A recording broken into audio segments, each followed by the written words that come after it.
Assalamu alaikum wa rahmatullahi wa barakatuh. Dear viewers, in the vast landscape of Islamic scholarship, few works shine as brightly as Ihya Ulumuddin, the masterpiece penned by the revered Islamic scholar Abu Hamid Al-Ghazali in the 11th century. In this first episode, we are kicking things off by giving you an introduction. We will give you a basic idea and framework to help you understand Al-Ghazali's big masterpiece. Then in the next episodes, we will break it down into the smaller parts. We will go through each part one by one, so you will get a clearer picture of this famous Islamic text. It is also fascinating to note that Al-Ghazali initially conceived a book called The Criterion of Action, or the Mizan al-Amal, as the precursor to the revival of the religious sciences, or the Ihya Ulumuddin. While the fundamental premises of the revival were indeed present in the criterion of action, however, the magnitude of the revival eclipses the criterion of action in both depth and breadth. The revival of the religious sciences stands as a monumental work comprising 40 books, each of which can dwarf the entirety of the criterion of action. And what strikes readers upon delving into the revival is a subtle presentation of the urgency in pursuing felicity, a theme central to the scale of action or the criterion of action, but articulated with a greater nuance in the revival of the religious sciences. And one of the distinctive features of the revival of the religious sciences is the introduction of the science of the hereafter, a discipline crafted by Al-Ghazali himself. This unique addition, along with its sub-discipline, the science of praxis, ilm al-mu'amala, and the science of unveiling, ilm al-mukashafa, sets the revival of the religious sciences unique and special. The structure of the revival mirrors its grandeur with 4 quarters containing 10 books each. And these quarters delves into the various aspects of the religious and moral life, covering rituals, observances, or the ibadah, daily customs, or ada, destructive vices, or muhlikat, and saving virtues, or munjiyat. With its 40 books, the revival presents a comprehensive vision of Muslim life centered on the pursuit of otherworldly felicity. Imam al-Ghazali meticulously outlines the rationale behind the division of the book, offering profound insights into its structure and purpose. In the book 30, which is titled The Condemnation of Delusion, Al-Ghazali provides an extensive account of the aim of the revival of the religious sciences and the structure devised to fulfill them. He emphasizes the importance of the science of the ilm as a key element in dispelling the delusion. He defines it as the knowledge of how to follow the path to God, discerning what brings one closer to him or the God and what distances one from him, and understanding the perils encountered on this journey.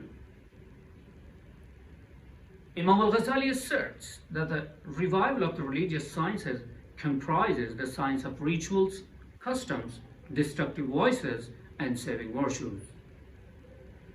Through the study of the rituals, readers learn the requirements to adhere to and the dangers to avoid.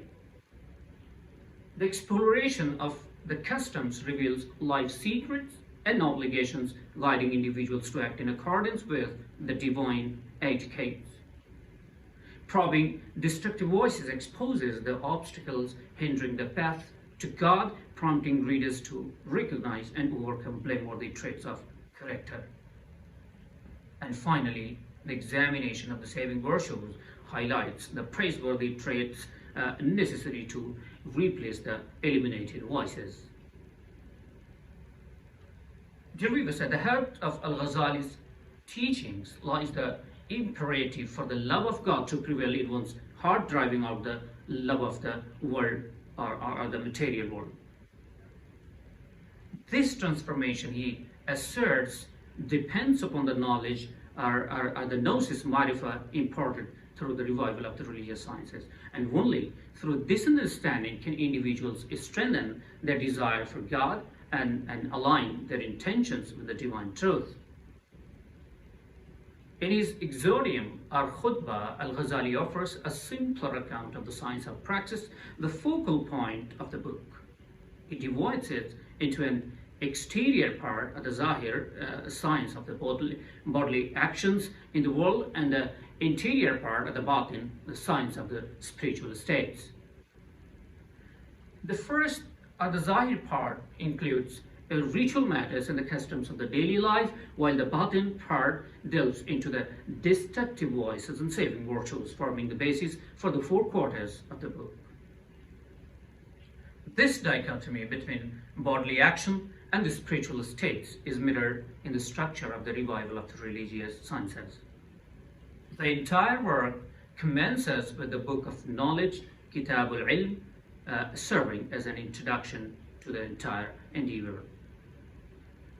The second half initiates with 2 books providing theoretical insights into the ethics and ethical psychology. The book of the morals of the heart and the book of disciplining the soul are the Kitab Sharh Ajaib al-Qalb wa Kitab Riyadat al-Nafs. And one of the driving forces behind the writing of the revival of the religious sciences basically is stemmed from the collapse into the civil war of the Seljuk regime Al-Ghazali had served.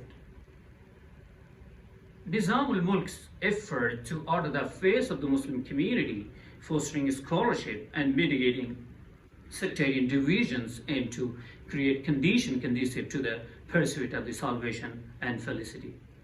However, the fragility of this achievement prompted Al-Ghazali to reconsider the grounding of Islamic soteriology, shifting the focus from just ruler to pious individuals and community. Additionally, the revival draws inspiration from the philosophical traditions, particularly Ibn Sina's book of The Cure, which offer a comprehensive program of healing the soul and guiding it to felicity. Imam al-Ghazali, though captivated by this work and its contemporaneous popularity, held reservation about certain elements. His critical engagement with philosophy, evident in works like Incoherence of the Philosopher, which are the Tahafut al-Falasifa, the Standard of the Knowledge, the Ma'yar al-Ilm, and the Criterion of Action, of course the Mizan al-Amal, which ultimately culminated in the production of the revival of the religious sciences, his own comprehensive guide to life devoted to spiritual healing and the pursuit of felicity in the hereafter. Imam al-Ghazali wrote with a different audience in mind compared to Ibn Sina. While philosophy was often seen as an elite pursuit for awakened soul and offering up little to the dormant ones, but the revival, in fact, aimed at a much broader audience of religious scholars. In his ambitious endeavor, Imam al-Ghazali didn't merely intend to offer guidance to interested parties, but launched a direct critique against the prevailing state of the religious sciences. He challenged the scholars who dedicated themselves to fields like fiqh and theology or kalam for worldly gain, and decrying this as the rationale of the religious sciences. His aim was nothing short of transforming the religious landscape of his time, urging scholars to redirect their focus towards disciplines leading to felicity in the hereafter. Imam al-Ghazali termed the science detailed in the revival of the religious sciences as the science of the hereafter, ilm al-akhirah, contrasting it with the science of the world, uloom al-dunya, primarily law and theology, or fiqh and kalam.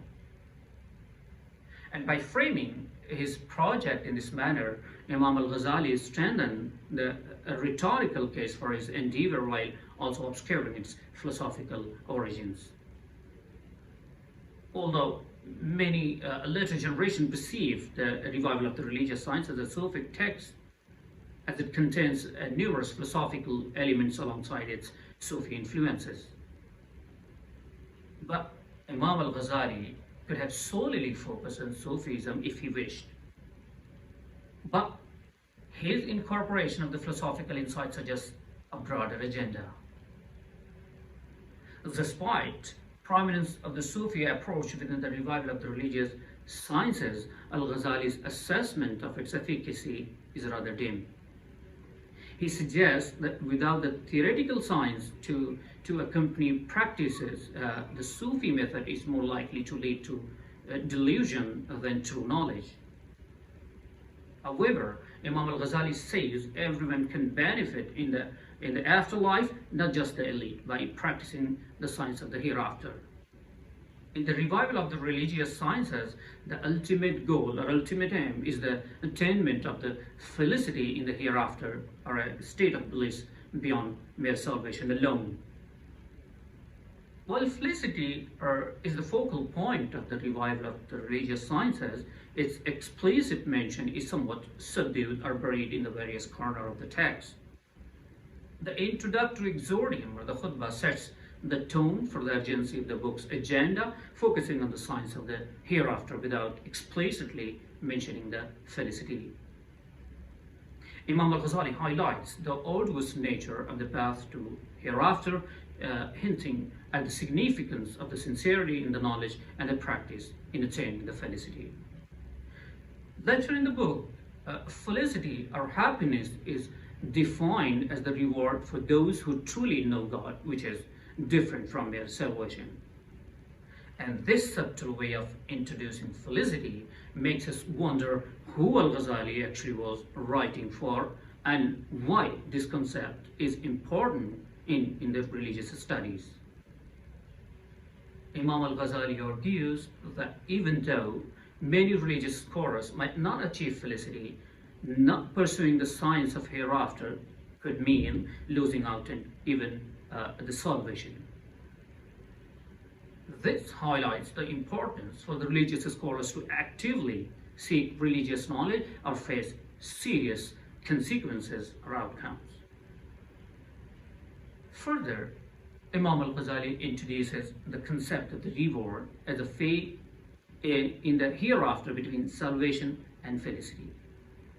Even those scholars who do not achieve the fullness of the felicity can still aspire to higher station through the practice of the science of the hereafter. Although the revival primarily focuses on the science of praxis, Al-Ghazali acknowledges the essential role of the science of unveiling is in attaining felicity. While he initially states that he will not discuss the science of unveiling or ilm al-mukashafa, he frequently breaks the silence, highlighting its importance in the spiritual journey. The science of unveiling or ilm al-mukashafa, as described in the revival of the religious sciences, comprises knowledge of God or knowledge of God's essence, attributes, acts, judgment, prophecy, Satan, angels, sovereignty, and of course the hereafter. It delves into the struggle within the heart, knowledge of paradise, hell, punishment of the grave, the bridge, the scale, and finally the judgment. While Imam al-Ghazali changed the name of the science, its content aligns with the theoretical science of the philosophical origin. Despite its philosophical roots or the philosophical origin, the science of unveiling or ilm al-mukashafa draws on Sufi tradition, particularly in its use of the term unveiling, mukashafa, which actually signifies the divine manifestations. Imam al-Ghazali's adaptation of the philosophical discourse to the Sufi tradition enriches the meaning of unveiling or the meaning of mukashafa. He integrates rational investigation from philosophy with Sufi practices and illumination, emphasizing a sequential pursuit of the knowledge. The synthesis of the philosophy and Sufism and the science of unveiling aligns with Al-Ghazali's third way presented in the Criterion of Action, offering a sophisticated approach to understanding God.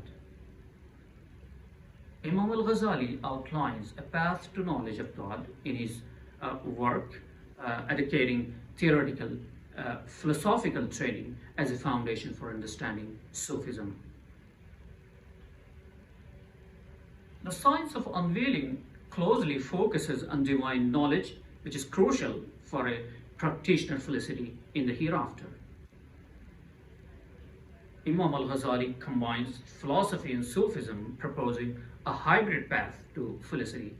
First, acquiring knowledge and ethical perfection through philosophy, and then deepening insight through Sufi practice.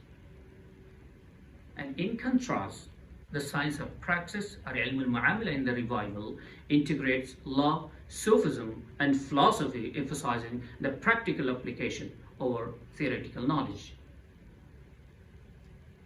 Imam Al-Ghazali critiques the excessive focus on theoretical aspects of theology and law, arguing for practical application in the pursuit of felicity.